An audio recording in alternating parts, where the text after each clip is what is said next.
Morning, everybody. My name, once again, is Phuong Inman. I'm a senior account executive, primarily here in the Michigan market, and I've been with IMAGINiT for a number of years now. And annually, we do help promote the Going Pro Talent Fund Training Grant. And as many of you guys do know who are on this call here, IMAGINiT is the official Autodesk training center, as well as our sister company, Ascent, also helps create the official Autodesk training courseware. Today, as Lori had mentioned, we have a very special guest with us from Michigan Works, program coordinator. So let me get that right, program coordinator, Sarah Hug, out of one of our local agencies, who has graciously offered up her time to share information with you all about this amazing training grant and what's available to you coming soon. So with that being said, I'm going to go ahead and turn things over to Sarah and ask her to shed some light for us and highlight some of these awesome benefits about this grant before the applications get released. So the floor is all yours, Sarah. I appreciate it. Thank you so much, Lori and Phuong. Good morning, everybody. My name is Sarah Hug, and I am a program coordinator out of the Oakland County Michigan Works Waterford office. And today we're going to be talking about the Going Pro Talent Fund. This is a $55 million pot of funding that is being allocated out for 2023. It is a grant through the state of Michigan's Workforce and Labor Division, and they put it together so that training can happen throughout industries across Michigan to help get people industry recognized credentials. They want to either upskill these individuals or completely retool them for different opportunities to maybe move them up or advance them into new positions. And then you can backfill with lower level, more entry level types of individuals. So the grant is really intended to provide individuals with employment. There is a new hire incentive that employers can get as well for hiring brand new people. So they're looking to provide individuals with employment, industry recognized credentials, and get them those stronger wages. If we're upskilling them, hopefully that comes with a little uptick in their paycheck as well. So it also helps employers to train, develop, and retain their current and newly hired employees.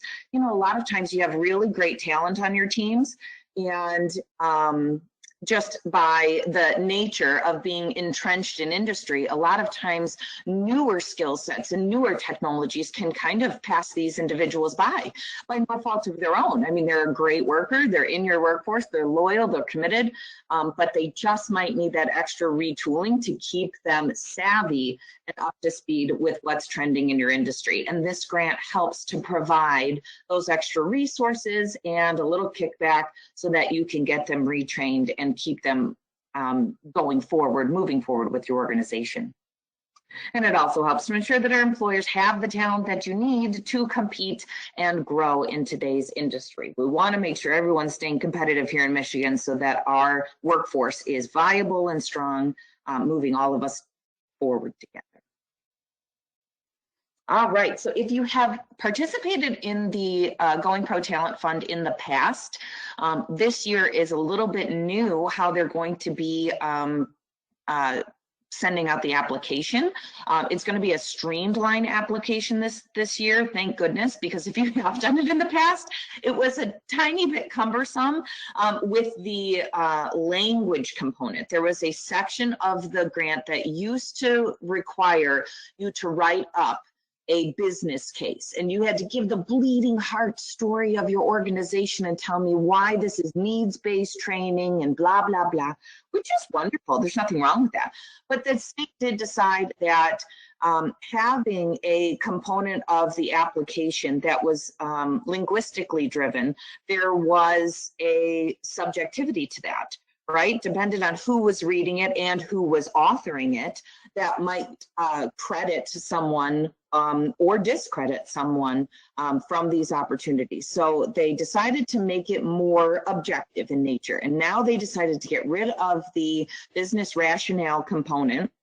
So there's no more of that. Now it's just you provide us your training, and based on the training in the industry that you're in, we'll be able to more objectively determine whether or not this is needs-based training and it's really intended for industry recognized credentialing across your employees. So the training plans that we're going to have are going to not have dates anymore. Sometimes it's very hard to be putting together an application in November of 2022, trying to determine that in November 3rd of 2023, we're going to be taking a class.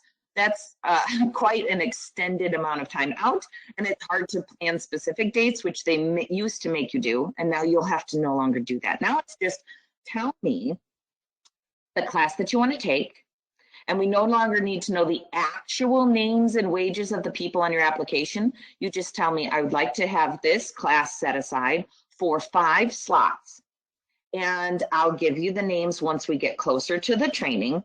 And those 5 people on average typically make about this particular wage. So we just need like an average wage for the types of industry professionals that are going to be taking that class. Okay, so that's all going to be built into the application, much more simplified in that way.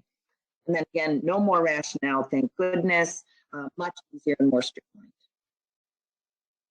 The funding caps got increased for this year as well. So if you have participated in the past, this is a new highlighted section to note. If you have current employees and or new hires that are going to be taking classes and or get wage reimbursement, you get to receive up to $2,000 reimbursed to you per person.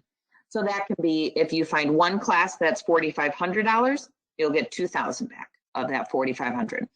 If you find 2 classes that are $1,000 each, put them both on there, you get the $2,000 still. So they can take multiple classes as long as you know that it just doesn't add up to more than that $2,000 per person cap.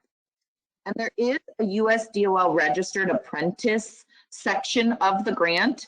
I am not sure if anybody has any U.S. Department of Labor registered apprentices, but if you do, we need to talk because there's lots of extra money for anybody with a formal registered apprentice in their shop. This grant allows $3,500 reimbursed per apprentice, but there's also a lot of other grants that we have right now that can braid together, and they work very nicely in tandem. And you can receive in total about $11,000 per year right now with all of the grants kind of beveled on top of each other. So if that is something that you need to chat about because you have one or you're interested in building a registered apprenticeship model, please reach out to me. We will help you start to finish. But otherwise, I have kind of removed that part from the rest of our conversations just so we don't talk about it too much if it's not really something that is pertaining to the masses. So if you have one or you want one, let me know, okay? All right, so for this year's funding, they have determined that there's going to be 2 cycles. Okay, so for independent awards, that's per FEIN. If my FEIN for my organization wants to apply and there's 65 people that work under my FEIN and I'm going to put an application, there's 2 cycles that you might be able to apply for. And then if you decide collectively that you want to put in an application for an industry-led collaborative, you can also do that as well. So an industry-led collaborative, just so you know, is an application that would have 2 or more FEINs partnering together on a single application. The reason for this would be a smaller training need per company. So if I have a company, or if my company has a training need, and there's only 2 people that need to take this class, but it's $6,500 for the class, for the 3-day class. Well, that's a huge chunk of change just for my little organization, just for 2 people to take it. So if I find like-minded and like-needed organizations that might want to partner with me, we can all collaborate, and I can find these 3 people from this company and these 6 people from this company. Okay, let's get all of us together on one application for an industry-led collaborative, and then we can just put that one course on there and we can take that course, and it splits that money then between all of you, which is really nice. So it helps lessen that burden. And industry-led collaboratives, you can have an award for an industry-led collaborative and an award, an independent award per year. Just so you know, that doesn't negate each other. So if Billy's taking a class on my independent application, he can also take a class on my collaborative application as well. So kind of cool. All right, so mostly what we talk about is those independent applications. My company wants to apply. There are 2 opportunities to apply this year. Cycle 1, again, this is tentative right now. We don't have any of the information formalized for FY23. It is supposed to be coming to us here any minute, but we just don't have it yet. So we're talking on generalities and tentative information that we've been told. So for cycle 1, we've been told that our application period will be opening up November 15th and it will close December 15th. Okay, so you have 1 month to work on your application. The dates are still subject to change, but this is what we have right now. And once you submit your application in December, it will take till about mid to late January for the state to come back and formally announce the awards. They're going to be scoring them and then announce. And then the formal start date for that grant award will be February 1 of 2023 through January 31 of 2024.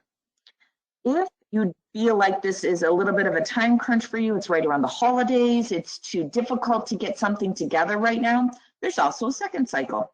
So you are also able to apply then in April or May as our date range, and then you'd have a different cycle period where you would be awarded in late June, and your training could be anywhere between July 1 of 2023 to June 30, 2024. So totally up to you what makes most sense for you. They haven't told us how they're going to split up the funding quite yet. They're going to allocate a certain dollar amount to cycle 1 applications and a certain dollar amount held on to for cycle 2 applications. That's all we know, but we don't know the dollar amount. If you do apply in cycle 1 and you are awarded, you can't apply for cycle 2 because you already have an open award. If you apply for cycle 1 and you are not awarded, you can then apply for cycle 2. We'll help you brush up everything, clean it all up, and then hopefully then get that award given to you in cycle 2 then. All right, so what are some allowable training providers that they're looking for on these applications? First of all, our lovely partners here today, IMAGINiT Technologies. Again, very high level, high advanced trainings and offerings that they provide. We'll talk about where to find all of their offerings in just a few slides, but they are a great training vendor to use because they have top-notch quality trainings that almost all of them are allowable, if not all of them, because they're so high level. So it really is the type of industry trainings that are being looked at as viable options for this grant. So please make sure you're relying on them heavily for your needs. We also can take classes at the Michigan community colleges or universities around the area. So if you want to supplement any additional trainings on that training plan, you can do it with that as a training vendor. Private training providers like IMAGINiT and others, you can put on there as well. And then proprietary schools that are licensed in the state of Michigan. You can use vendors, training vendors that are outside of Michigan. The only sticking point is they have to make sure that there's no qualified same or similar types of training that are available in Michigan. These are Michigan tax dollars going to use for Michigan employers. So they're trying to keep all of the training vendors and all of these dollars in Michigan just to help all of us prosper. So if possible, there's a training that's going to happen in the state of Michigan through a vendor, probably put that on your application versus one happening in Texas, okay? For our eligible employers, you have to have a Michigan presence. So at least one of your shops or FEINs need to be tied to Michigan. Non-government private entities or for-profit or nonprofits are eligible.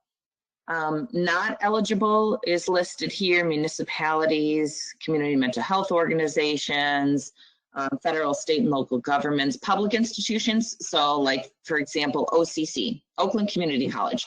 They can be used as a training vendor, but they cannot themselves apply for this grant. Okay, so There's a list of them there. Let me know if you're not sure, if you fall into like a gray area and you want me to check with the state. I'd be more than happy to send them your contact information, your employer information, your FEIN, and they can look it up and tell us what NAICS code you fall under. Okay. Unions are not eligible to apply as well as an employer, so they can't put in an application, but they can be an eligible training provider on someone's application. And the state will check to make sure with your FEIN that you are in compliance with all state and federal tax obligations.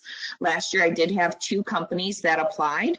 Well, I had more than that, but 2 of them came back as being truant on their state tax obligations.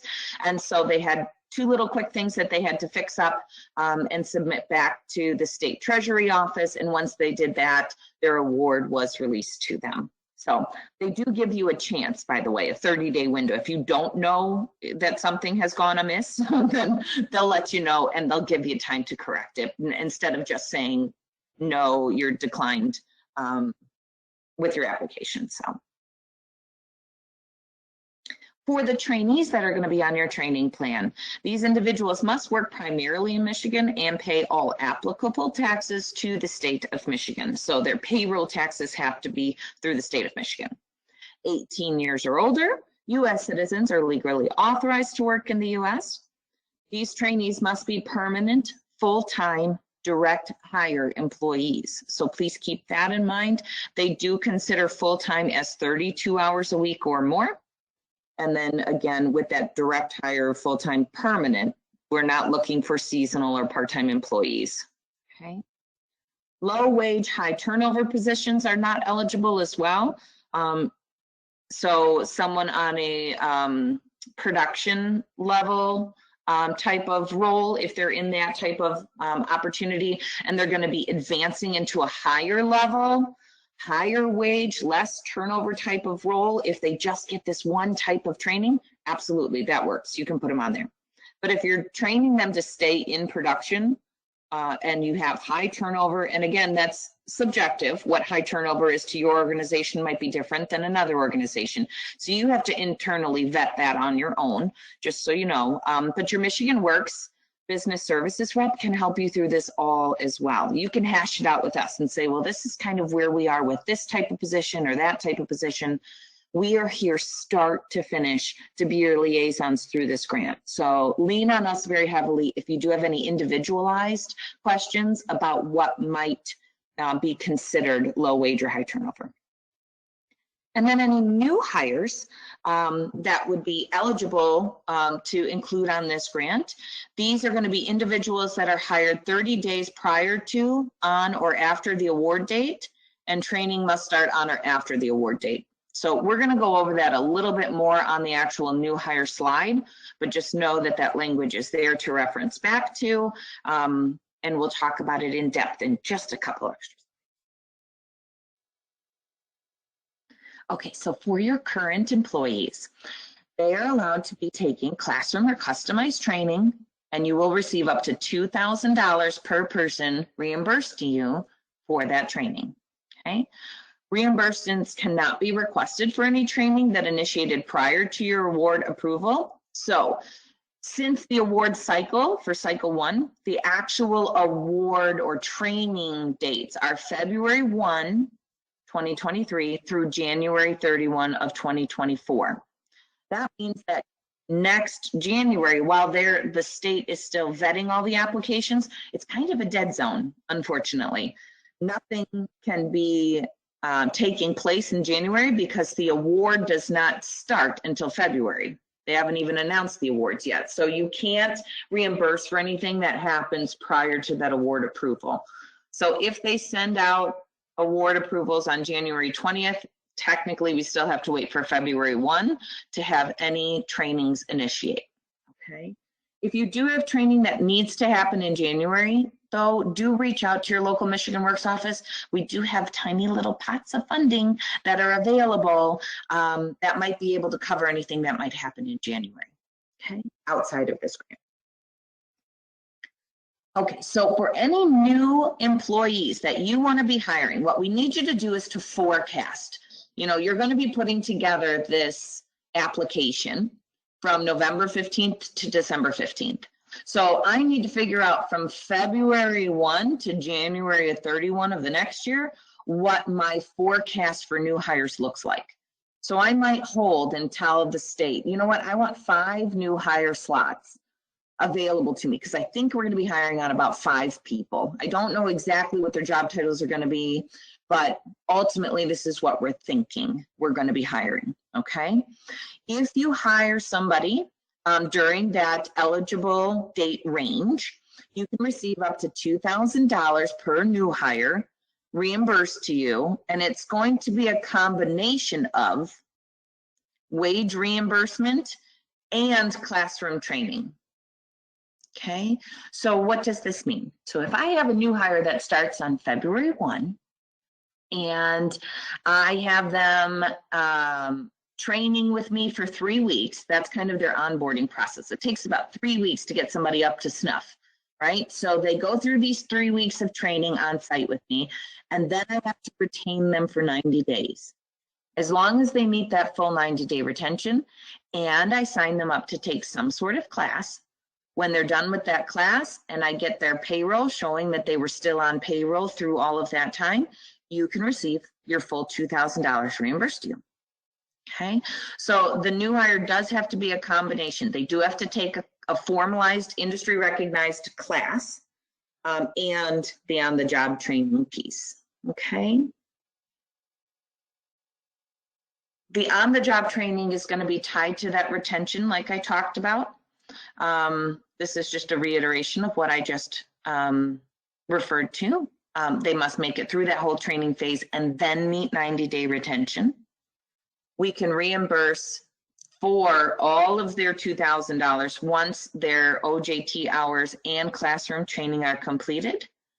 And their training and retention must be completed within the full year award date. So what I mean by that is if I hire someone in December of 2023, they will not train and retain for 90 days before January 31 of 2024 hits, which is the end of that cycle. So I wouldn't be able to include that person that late in my application onto my award. I wouldn't be able to have that new hire on there, okay? So you're gonna really be forecasting, if you think about it for your OJTs, what is my new hire forecast look like for pretty much January of 2023 through September 2023? And those are the new hire slots you can put on your application. So they have time to train and retain with you. And again, just because this can get a little confusing, they've kind of laid it out in a scenario-based situation here. So if I have a new hire that started on February 10 of 2023, and I've determined that that person needs, again, 3 weeks, 120 hours worth of training and onboarding to get up to snuff with our organization's policies and how things work, then they would be finished with their 120 hours of OJT training on 2/28. Then I need to retain them for 90 days from that date, which is 4/28. And if they're still on my payroll by that time, and I can get them to take a class, they can take a class anytime. If they take a class in August, that's fine. I just can't reimburse the whole thing until I get the class done and the retention done, okay? So all you need to do is train and retain them on site and then put them into a class. And when both those things are done, we'll ask for the records to get you reimbursed, okay? If someone does only make it to 30 days of your retention, you still get a partial reimbursement. As long as they took a class as well during that time with you, then you can still receive up to 50% of your reimbursement returned. And if they retain for 60 days, you get 75% of that, okay? And again, Michigan Works, we are trained on this forwards and backwards. I have done this since its inception in 2014. So this is like my baby program. I absolutely love this grant. It sounds like a lot, but I'm telling you, it is so administratively light for our customers and our employers. It is just so easy, and it's such a great way to get new trainings into your organization. And I promise you, I follow you start to finish. I map all this out. I just poke you.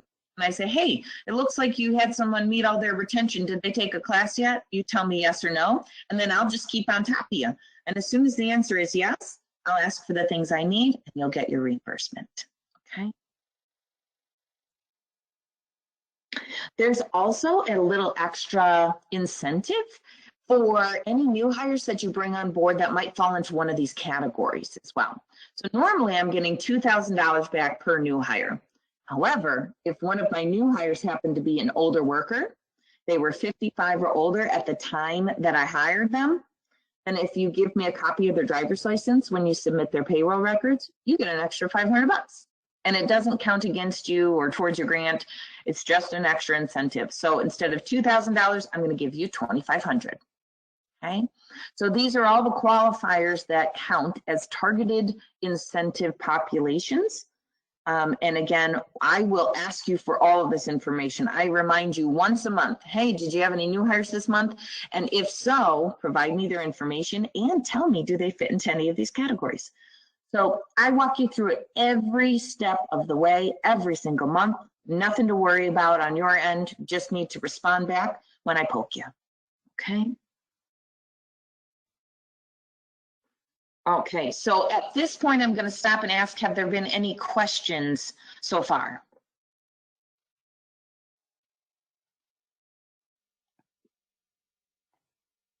I see two here. Maybe you answered it. Chris asked it early. Are local municipalities eligible for the program? I believe they were on the ineligible list. Let me just double check.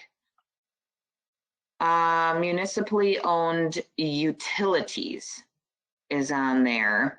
So I can check. So if you'd like, all you have to do is, because it does say local governments too, so you can send me your FEIN and tell me your company name, and I will send it up to the state and I will get you an exact answer for your specific situation. Great. Okay. And the second question, should the 90-day retention complete be, looks like May 28th of 2023? Let's see, 2, 3, 4, 5. Sure. Yep. Should be. Yep. Okay. I think I'm using an older one. Yeah. Thank you very much. Yes. 528. Yep. All right. I'm going to put myself back on mute. That's it for now. I appreciate it. So I'm going to hand it over real quick to Phuong to talk about the eligible trainings that might be available through IMAGINiT. Thanks, Sarah. So as an Autodesk Platinum partner to Autodesk, we do offer a variety of training classes that are all instructor-led. They can be live online training, they can be custom courses, as Sarah mentioned, as well as hybrid training. So this is all based on your business needs to propel the individuals at your organizations. And our training classes can be found at our website at imaginit.com/training. And Lori, if you don't mind popping that into the chat so that everybody here can reference that as necessary. But if you guys have any training questions whatsoever as to a course that you're interested in, or you're not sure about something, feel free to reach out to myself and or your account manager at IMAGINiT. Beautiful. Thank you so much, Phuong. And so you'll have that list. Lori just popped it into our chat for us. Thank you, Lori. And again, we do want to make sure that we're relying heavily on a lot of these trainings and offerings because they really are exactly what this grant is intended for. So we're going to talk right now about some eligible and ineligible trainings. So just as a quick overview, the training must lead to an industry recognized credential, some sort of certificate of completion, certification, college credit, licensure. That's really what they're looking for. So it has to be kind of a higher end type of opportunity. Introductory and overview trainings are possibly going to be denied. They really do not want, for example, an OSHA class that's OSHA 8 hours. It's not extensive or comprehensive enough, the state has decided. It's just a quick one-day overview, and you can't learn enough about the safety and requirements of OSHA in that quick amount of time. So they've decided that is an ineligible training. But if I had OSHA 30 on my training plan, that would be allowable because it's an industry recognized certificate of completion or credentialing that the person gets, and it's a much more extensive overview and comprehensive assessment of the rules and regulations. Okay.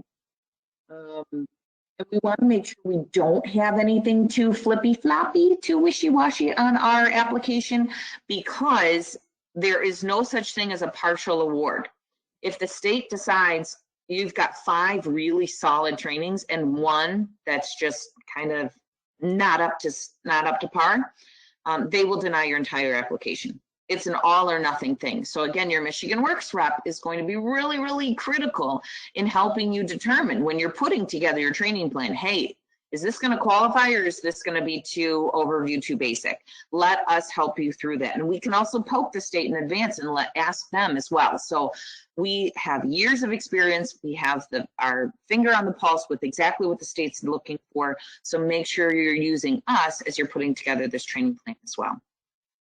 Online trainings have to be live or instructor led. They can't just be modular based, okay, all together, like the whole thing collectively. Okay, so they can't be learn as you go at your own pace. It's not what it's intended for. However, they have allowed this year a hybrid model. So if there is an online class that 2 days a week you meet with an instructor and you're in a course and you get to kind of hash out theories and questions and all this stuff, and the other 3 days are learn on your own in a modular type of environment, that is now allowable. It never was before, but it is now. Okay, and to your Michigan Works rep, you're going to build your training plan, and you're also going to be providing a course description and a cost. So get prepared to get links for those things, or screenshots, or actual quotes from your training vendors. Those things will have to be submitted with your application to make sure that all your I's are dotted and your T's are crossed, okay?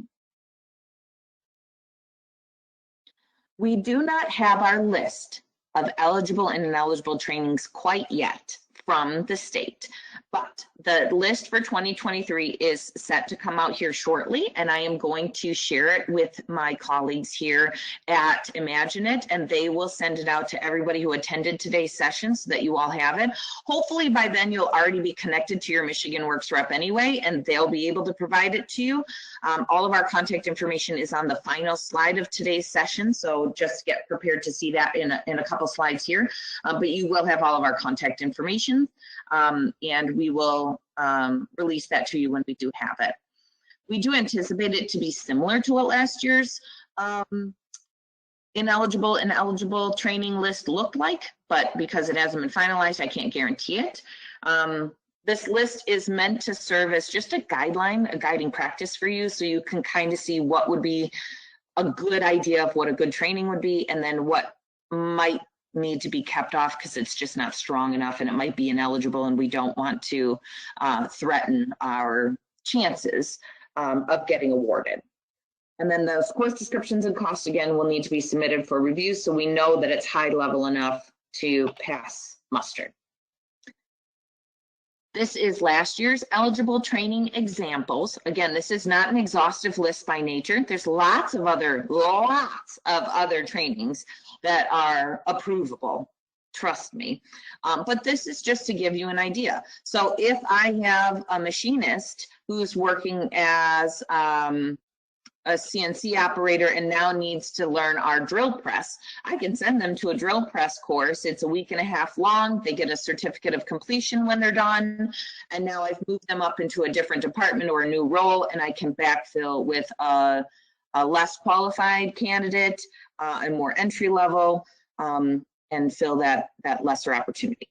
Okay, so that's really what they're looking for, is this kind of stuff. And again, IMAGINiT Technologies, I cannot think of one thing that they offer that would be considered softer in nature. I really do think that most of their stuff is high level quality trainings. You can probably close your eyes and pick from their list and you'd be good to go. Okay. But this is just some of the ideas of what would be includable. And then for ineligible trainings, these are some of the ones that they tried to show as things that wouldn't really work. So an example, subscriptions for e-learnings. That's one that we get asked about a lot every year. There's a subscription I can get for 9 courses and for these e-learnings and membership, not allowed, okay? It's a really good opportunity. Those are good things. But if you send somebody to a class and you're getting $2,000 back anyway, you put that earmark it towards, to reimburse yourself for the subscriptions for e-learnings on your own then, okay? Microsoft Office trainings are not allowable. They do consider those too basic and entry level, unless it is for an actual MS Office certification, the actual certification and licensure. Then you can look at that as an opportunity to put it on your application. So just let us know. Again, you're going to be running this by all of this by your Michigan Works office anyway. So these are things that we can help you process through. This is another slide for ineligible trainings, just to give you an example, because soft skills is listed on there.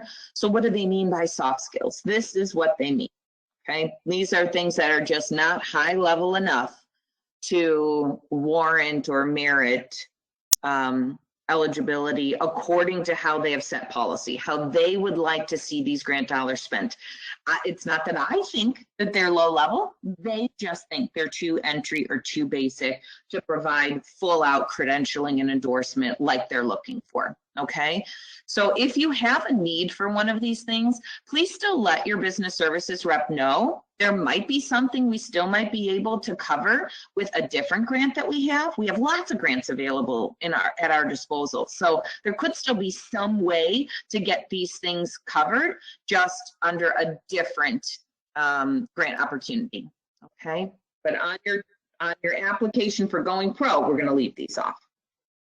And again, a whole list for the real 2023, when it's released, you will have that. I'm also going to be providing Lori and Phuong with a PDF of today's session that they will be sending out to you at the end of today's session. So you will have these slides to kind of work from, at least to get you started until we have that newer updated information. All right, some things they don't want you to include as expenditures for your actual reimbursement. Any tools or other equipment that you need, all of these things, licensing fees, testing exam fees, online training subscriptions, all of those things. These things are going to be added to your application as leveraged funds. That means it's your skin in the game. The state does want to see, well, if I'm providing them $2,000 a person reimbursed to them, what are they doing to incentivize this training happening and to offset these costs and to invest in their employees? It can't just be us. It's not a one-way street. It's a two-way street, right? So they want to make sure you have some skin in the game. These are the kind of things you're going to actually add to your employer contributions section. And again, your Michigan Works rep is going to help you through all of this, okay? So let's say it sounds like a go. I know today has been a lot of information. It's always a lot to absorb all at once, but trust me, we're the ones that know this stuff backwards and forwards, and we make it easy. I promise you, this is quick and simple once we get you started, okay? The first thing you're going to do is to reach out to your local Michigan Works Business Services rep, and they will do a fact finding, which just means it's a quick 10, 15-minute telephone conversation. Tell me about your company, tell me about your hiring needs, and tell me about your training needs. And let's kind of hash it out all together. And we'll figure out if it looks good for this type of grant in particular, then we'll get you set up to access the application in the state's portal, okay? What you're going to have to do is to fill out an authorization request. So you're going to create a profile for your company on the state's platform, and then you're going to push authorization to request. And then your Michigan Works rep will go in on the back end and say, yep, I approve. We went through fact finding, sounded good. We want them to apply. Okay, so we're going to approve it. And that now connects your application with your Michigan Works rep. Okay, so you and me can then collectively work on the application together. I can access it, you can access it. It's really nice that we all get to work collectively towards getting this thing completed. Okay, your application request is going to be put through to that Michigan Works staffer. We're going to approve it. Whoa. And then starting on November 15th. So right now that portal for authorization is not open. Hopefully it will be soon in the next few days. And we'll poke you and let you know, hey, it's open. Go ahead, go on to this particular website and create your profile and submit an authorization request. And we'll go in and connect you to us.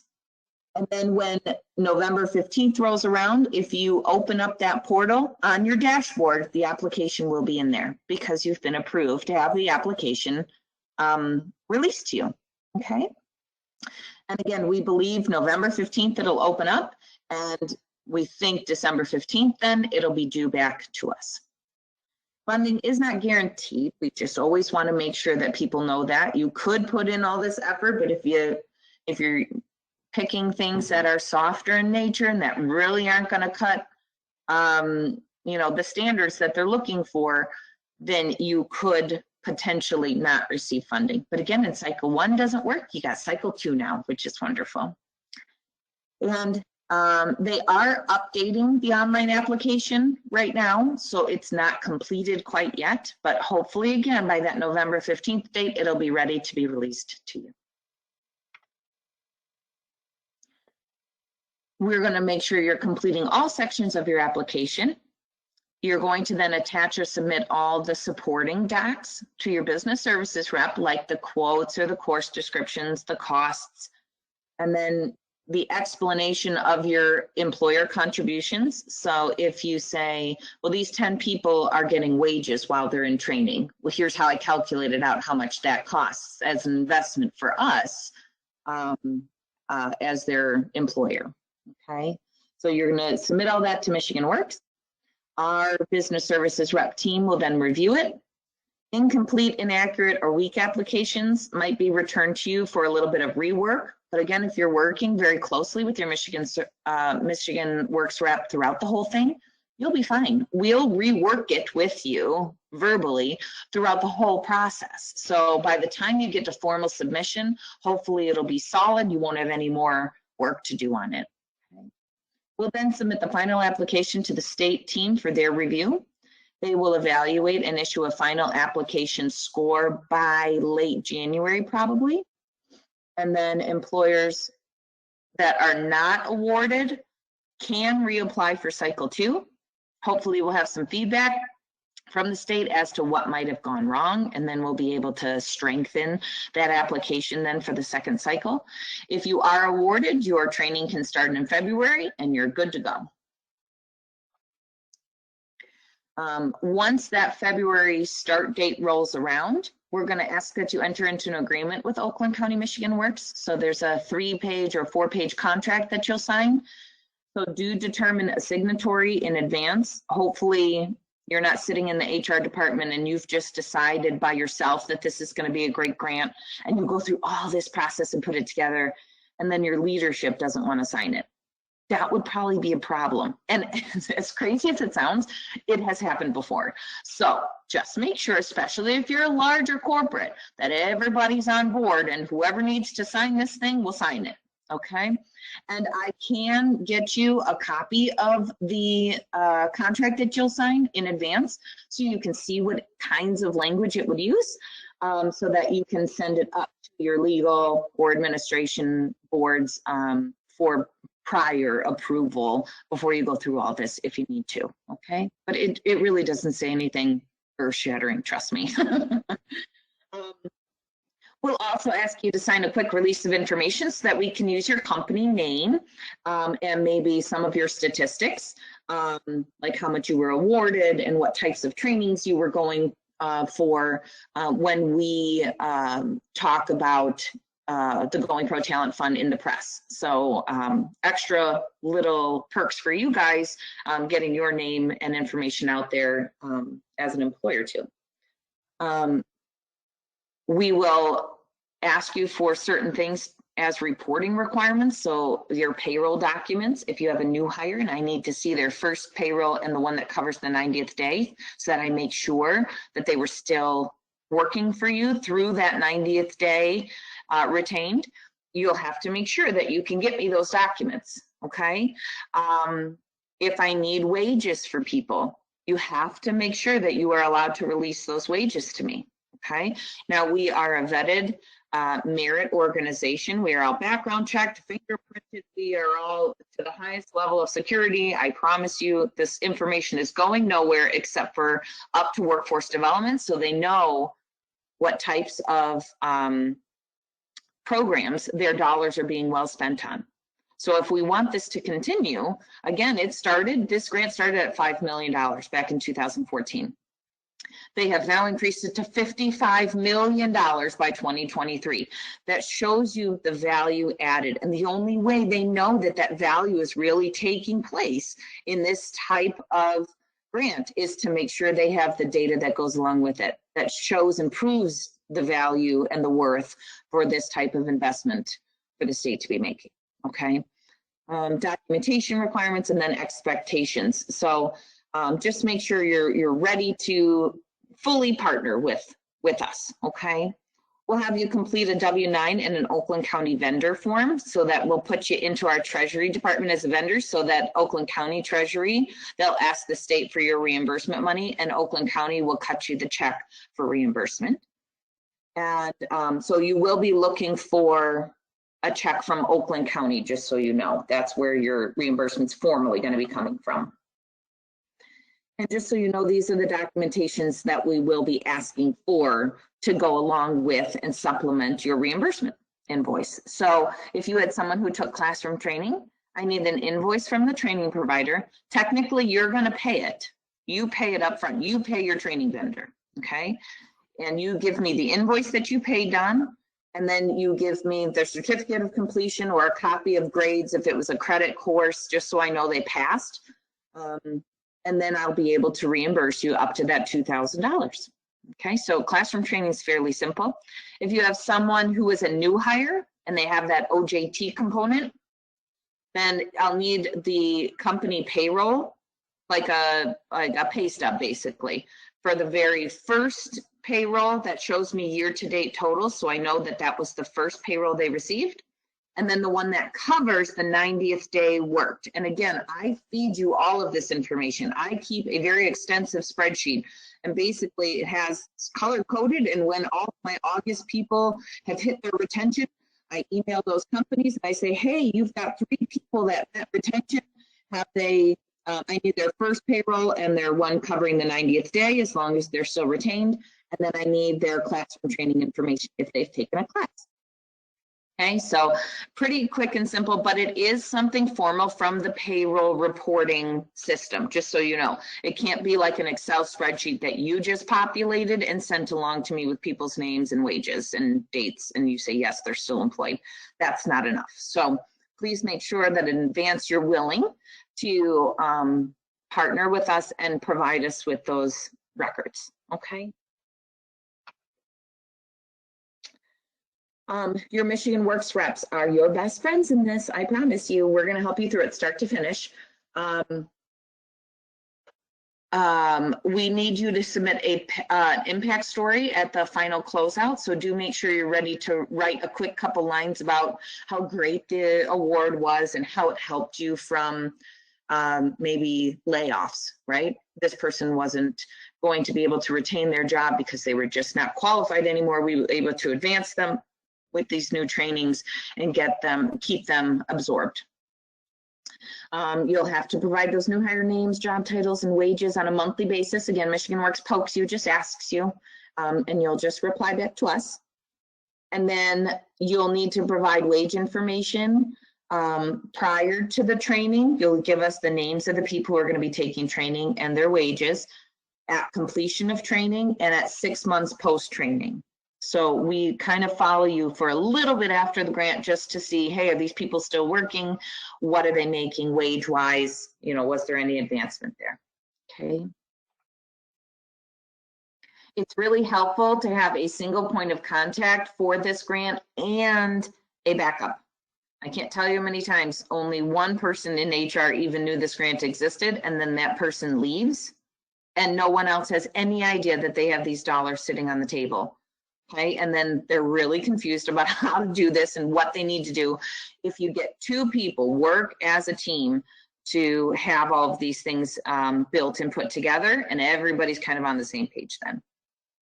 Be clear with your legal, your accounting, get that HR and payroll departments ready to say that this is going to be something that's going to be asked of them, right? And then being realistic with your expectations and what you put on your application. And again, I know that this audience in particular, coming specifically from the contacts at IMAGINiT, this is definitely going to be something you can take full benefit of, and should be realistic in nature with whatever you choose, I'm sure. So that's all I have for the formal presentation. So we're going to be opening it up to questions here. Were there any that were posted in the chat to start?